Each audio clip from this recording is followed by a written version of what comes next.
मी सौ Lata Barde recipe of nature या माझ्या यूट्यूब चॅनलवर सर्वांचे स्वागत करीत आहे। आज मी एक नवीन अशा रानभाजीची रेसिपी तुम्हाला दाखवणार आहे। त्या रानभाजीचे नाव आहे तरोटा किंवा टाकडा। रानभाजीमध्ये विविध नैसर्गिक गुणधर्म आहेत। या भाजीमध्ये भरपूर प्रमाणामध्ये लोह, कार्बोहायड्रेट, प्रथिने, फायबर असतात। त्याचा आपल्या शरीराला खूप उपयोग होतो। या तरोट्याच्या भाजीमध्ये उष्ण असल्याने वात आणि कफ दोष कमी होते।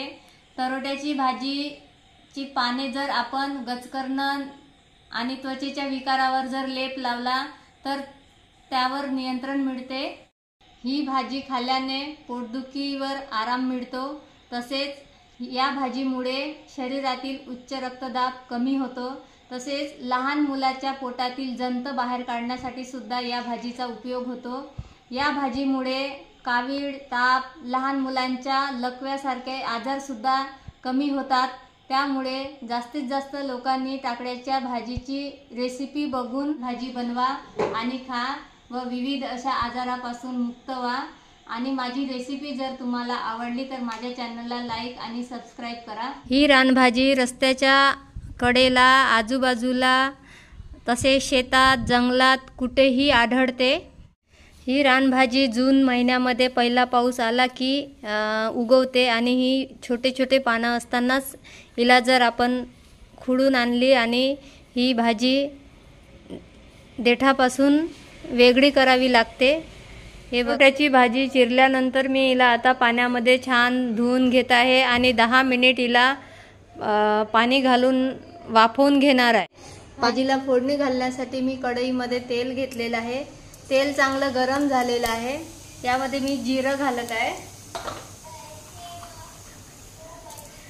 जिरं छान तडतडलं आहे। आता त्यामध्ये मी बारीक चिरलेला 2 मोठे कांदे टाकत आहे।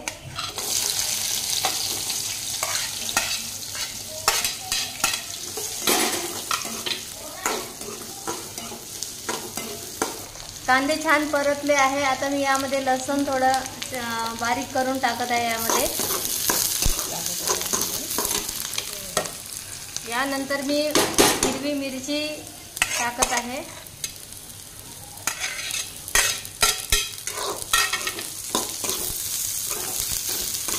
2-3 मिनिटे हिरवी मिरची छान तेलामध्ये परतली। यानंतर मी चवीपुरते मीठ घालत आहे।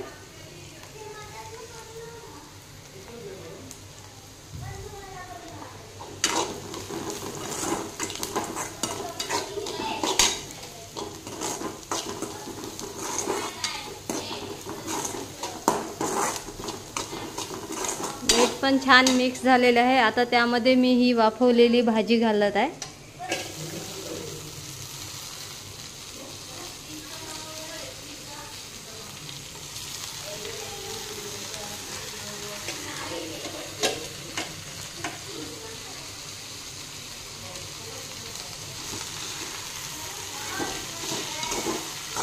आता ही भाजी मी छान मीठ यामध्ये मिक्स करीत आहे। ही आता 5 मिनिट भाजी शिजलेली आहे। बघा ही छान मोकळी झालेली आहे। आता ही भाजी खायसाठी तयार आहे। ही भाजी भाकरी सोबत, पोळी सोबत आणि भातासोबत खूप छान लागते। बघा कशी झाली ही भाजी। वाव, जबरदस्त।